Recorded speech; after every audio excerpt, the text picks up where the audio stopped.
Okay, we are back on the Viking 15 horsepower, 1962, I think, and we are going to replace the prop shaft seal. It was the only seal that was leaking last time I pressure tested it, so instead of using up all my seals, which might be useful for the next engine, there's the part number there for you. We're going to replace only the prop shaft seal because it's the only one that needs replacing. So there you go. And I guess this O-ring here, which seems to be in good shape, but we're replacing it anyway. This will be a lot easier this time too with my bench vise. So that will be helpful. Or not. Yes, there we go. So we're talking a wrench and a bit of pressure, and that should slide this guy out. Maybe I'll hit it with the torch. Torch. Love the torch. Good job.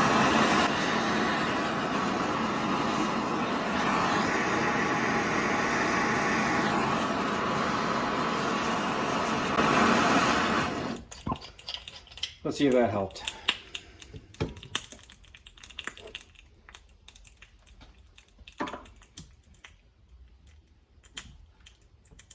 Oh, it's moving.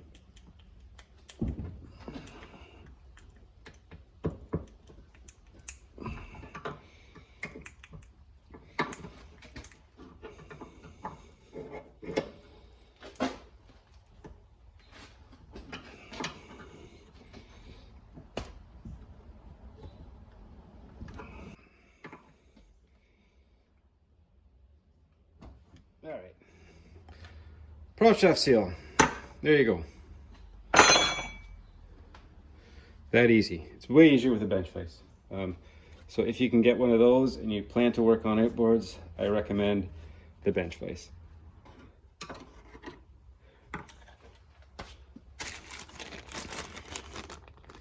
So it is this one here. Okay, I got you set up for a good look at the prop shaft bushing when we put this seal in. So nothing really to see here, but we will see it anyway. Try and get it flush, find a socket that'll want to fit close. I'm going 3/4, and then just tap her down with the hammer.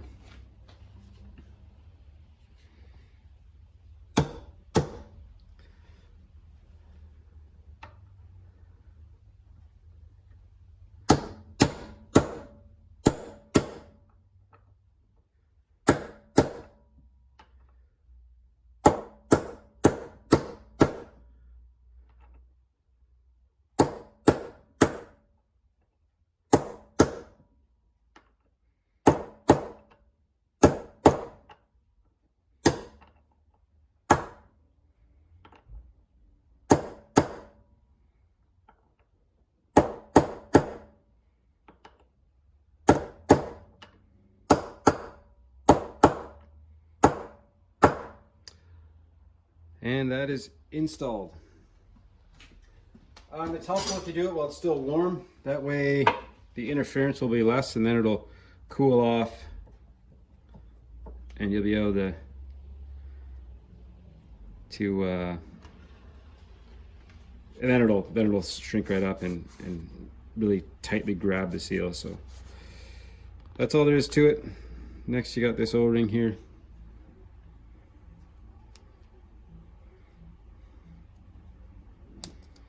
Comme ça, there, that's installed. I'll get you back to the bench once I get all these gaskets scraped off of the skeg and the lower unit. So more to follow. All right, so I got all the mating surfaces cleaned up. So now we're ready to, there's the skeg. Now we're ready to put it all back together. Okay, and now before we get ahead of ourselves there, we got to put this stuff down. So I got the gasket maker, and this goes on all the the mating surfaces.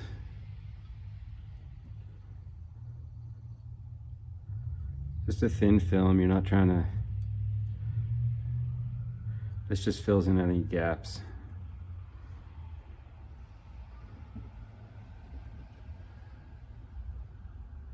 And the deal with this stuff is you put on a thin film, wait a minute, and then screw the two halves together. Or bolt them together or whatever.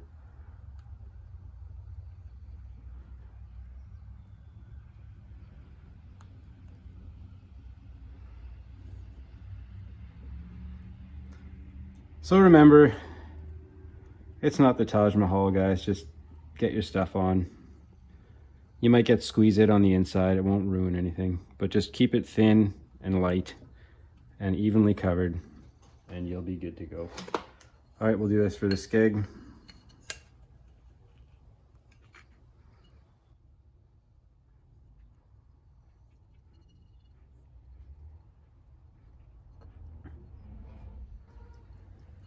You want to get all the screw holes too.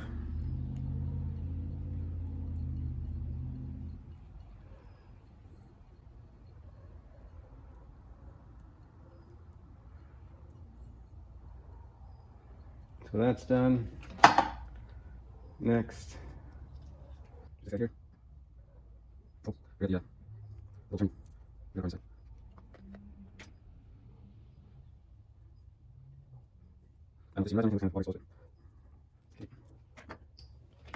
I missed a bit.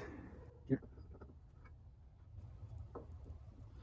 Make sure your parts are dry too. I sprayed these down with brake cleaner before I went ahead. On the skeg as well. That's all ready to go together. Next, I have an offcut of spaghetti seal that'll fit. It's the same size, so I'm going to use it. So, here's a pro tip. Take your old spaghetti seal and line it up with the new one. That way you won't cut it too long or short.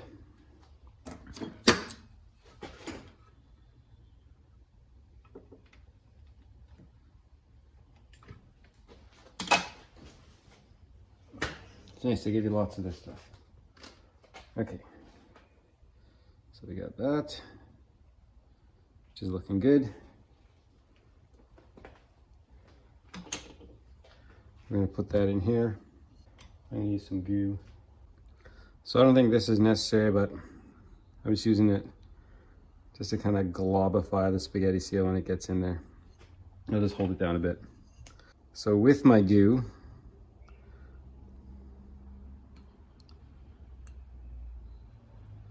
we are now looking like this. And see, sometimes you get it long, sometimes you get it short, but you can fudge it to where it's got to go. So I was a little long there.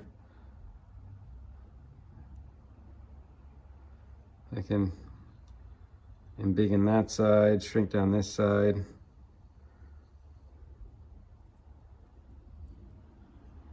There, so that is ready for installation.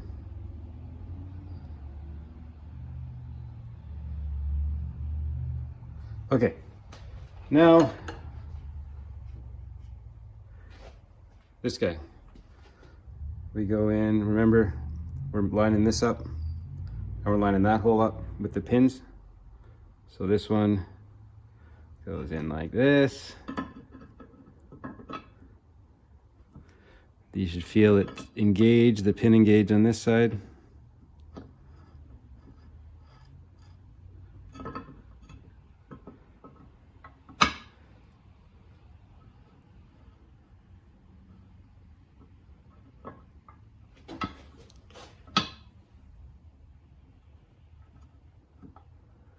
And there's locators on this.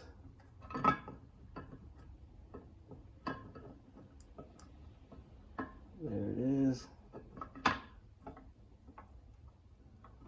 Okay, got that pin. Now I'll turn this guy. Okay, that one's in. So I got both pins engaged. The shift cog is shifting, and this guy is going to screw in to, yeah, that hole. So you want to be wary of that. Ooh. Let's put this where it's supposed to go. What a pain. There.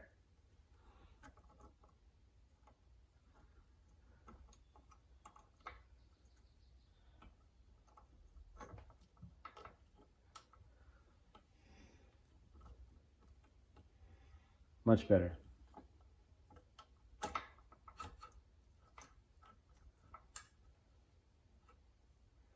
Okay. Awesome.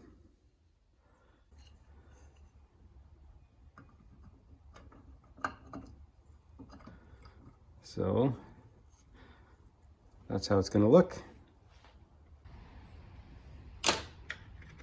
There was a gasket on that being replaced by this O-ring.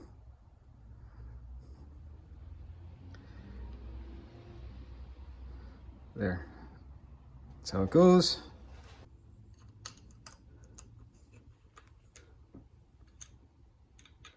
Go in your home. There, okay. Now I can insert the screws. Okay. Make sure they're the right screws because they kind of look the same as other components from this engine, but make sure they're all the same size, and then it's probably a good bet that they're the screws you need. Take your favorite flathead screwdriver.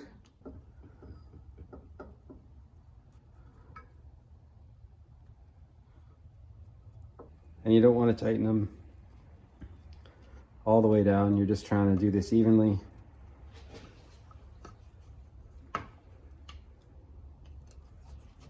And then I think the best bet is start in the center, work your way out in kind of a cross tightening fashion when you go to tighten them down.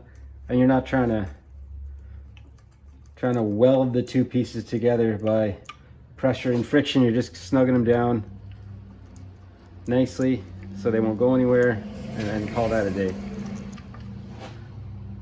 So start in the center. Basically I go till I see squeeze out, and then that's good enough for me.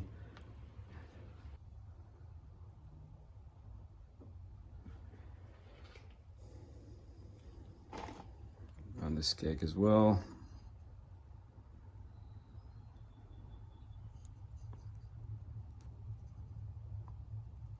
All right, enough gasket stuff has been sufficiently squozen out. I can feel the gears meshing. Now we'll do the drive shaft. Oh, wait, let's turn this guy in first, shall we?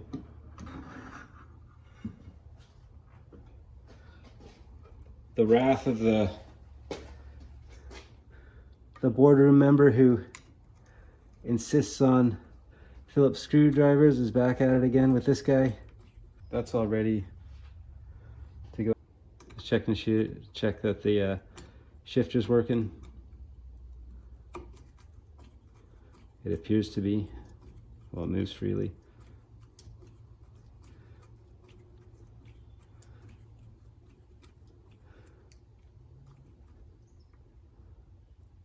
All right. Next, we're doing the drive shaft. So first I'm going to hit it with some brake cleaner, cleaning all the yuckiness off, because I don't want to damage that seal while this is going in. And make sure you put it in the right way. So the right way is all these gears. The other side is 4 splines. That goes towards the engine. This goes towards the lower unit. So you want this to be slick.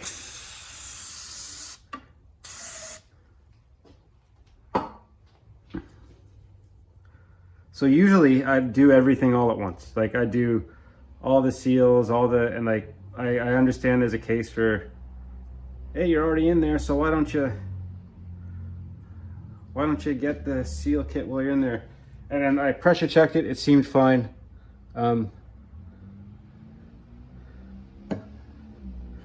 And honestly, I just want to get this out of here. If it holds pressure, that's fine.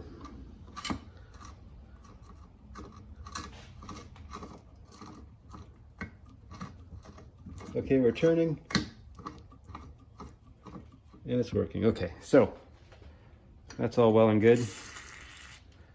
Next, we have this impeller plate.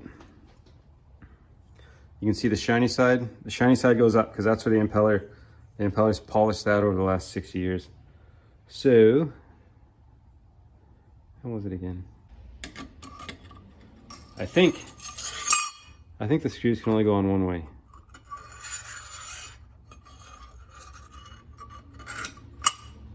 I think it's like that. Yeah, it's like that. And here's the impeller.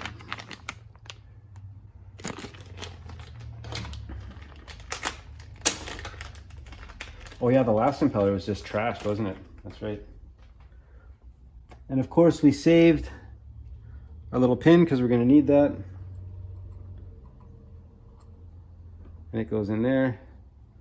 The impeller goes on like that. You got to make sure you hit the little barb there that you just put in, the little pin. You got to get it right there. You want to make sure that hooks up. A bit of grease for inside the housing.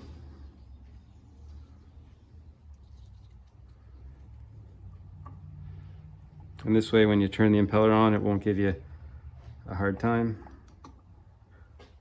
Housing on. And then you turn the drive shaft clockwise as you push down on the housing, like this.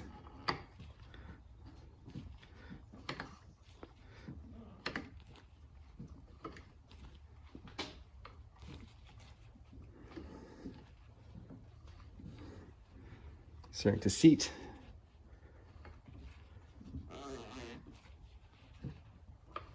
There we go.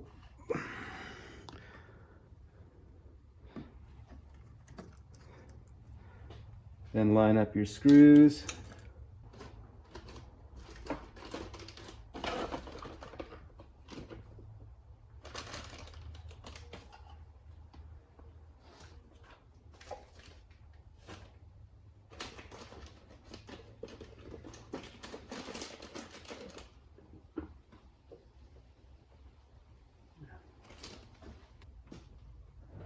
Once you do this stuff for longer than a minute, you really start to appreciate good screws and good screwdrivers.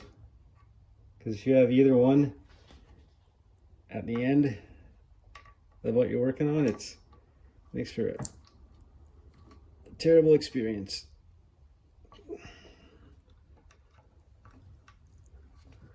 And again, we're just snugging these up. Not looking to strip out the aluminum, because we can't abide that. Lastly, this guy goes on top of the drive shaft.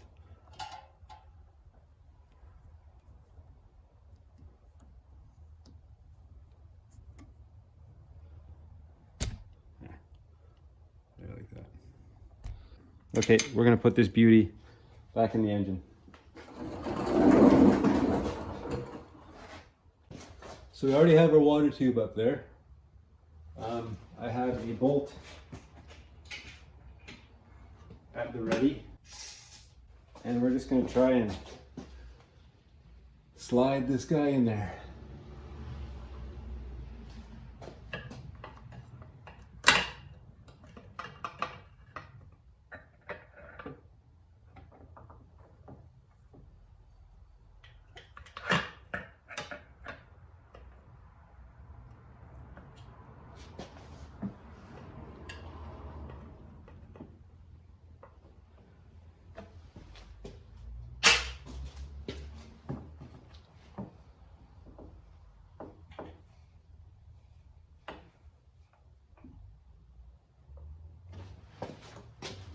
Sometimes you gotta turn the engine a bit so the splines will line up.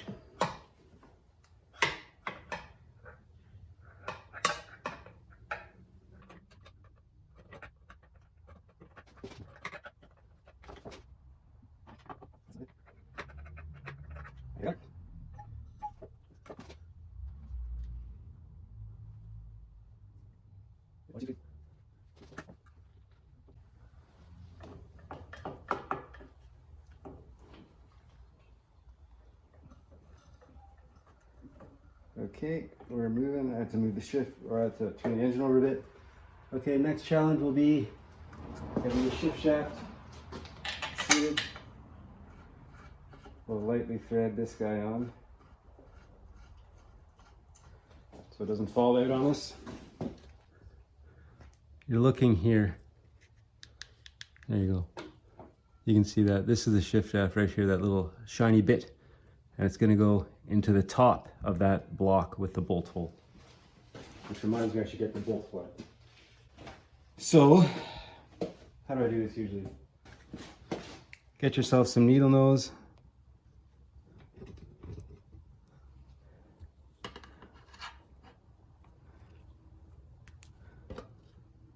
Just like that.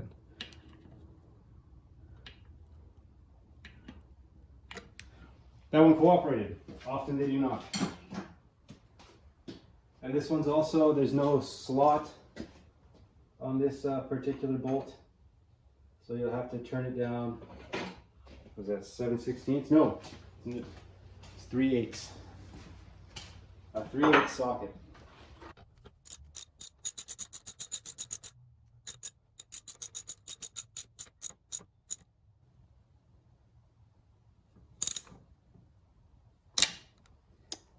Okay, so that just happened.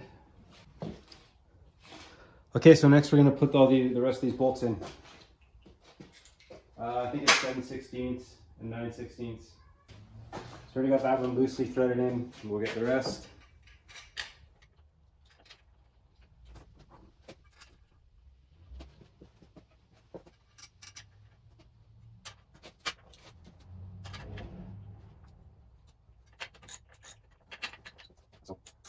That's not good. When I put the line technical, they're not even moving for shit. Everything I do.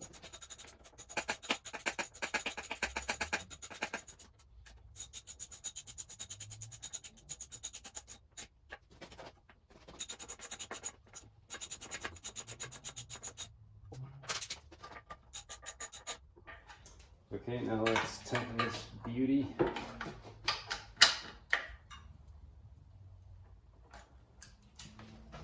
That's 1, 2, 3, 4, and 5. Okay, now we'll see that the shifter works as it should. Right now it's neutral. That's nice to see because it's in neutral. Turn this to see.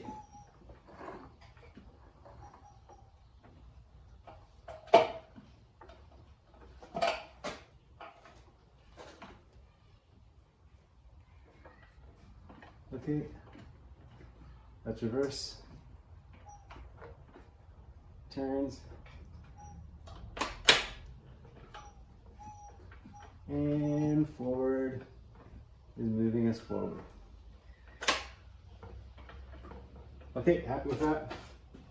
Next, the prop. So I went ahead and got myself a bunch of these guys. And those are the shear pins that go on the prop. Where's your part number here? There it is. Drive pin. 10 pack. They only come in packs of 10. It was like 60 bucks, but I've been doing these a lot, so let's buy in bulk, you know? And there's nothing wrong with having extra shear pins, because shear pins tend to shear. The very nature of them.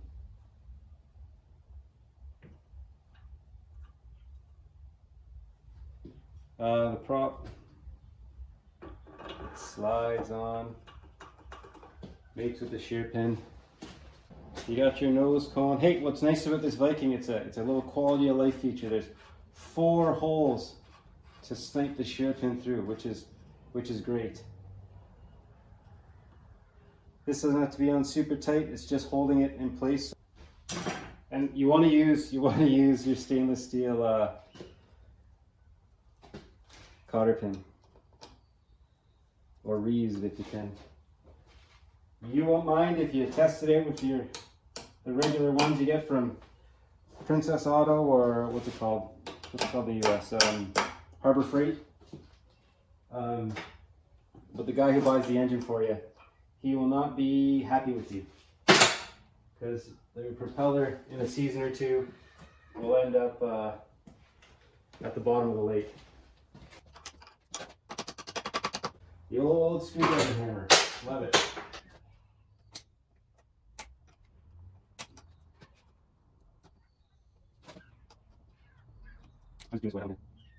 There. All right, that's all installed. Lower unit is ready, which means this engine is ready for the water. Or I'm going to test it on the water. Excited for that. So later today,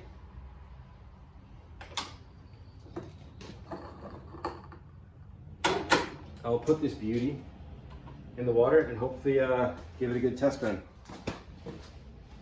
Let's crown it with its cowling to get it ready. And after the water, I'll clean it up, pressure washer, and that will be that.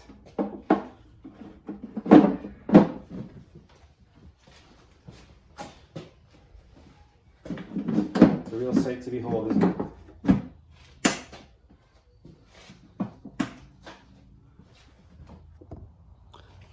Last thing we want to do, we want to put the lower unit oil in there. This is the shift shaft cover. I forgot to tighten that down. Okay, lower unit oil. Let's do this. This screw here, that comes out.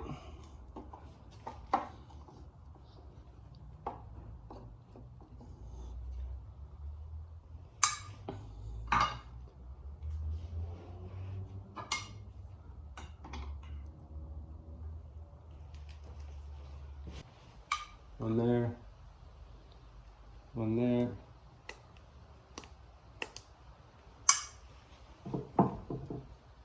You start from the bottom and fill your way up top until you see the oil come through. It's just one big squeeze.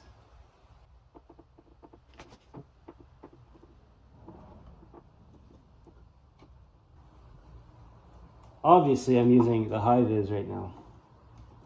I ran out of just found this in my old boat, and I ran out of the old 80 weight stuff I had. So I thought, awesome, actual marine oil.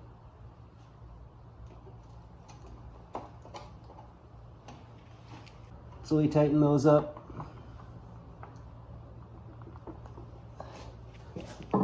Apologize to my floor.